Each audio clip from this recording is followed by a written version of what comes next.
এই যে ছোট্ট মস্তিষ্কটা দেখতেছেন, এটা কিন্তু আশ্চর্যজনকভাবে শক্তিশালী।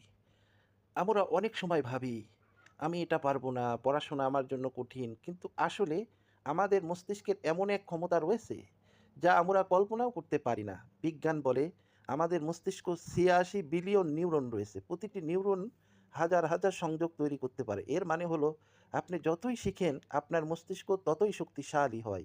নিউরোপ্লাস্টিসিটির কারণে আমাদের মস্তিষ্ক নতুন তথ্য শিখতে ও সংরক্ষণ করতে পারে অনবরত।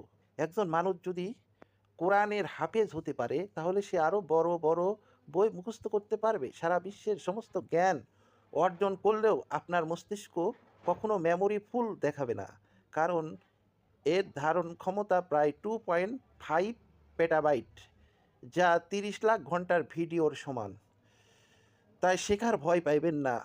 মস্তিষ্ক তো আপনার সাথেই আছে, শুধু একে কাজে লাগান, দেখবেন অসম্ভব বলে কিছুই নেই।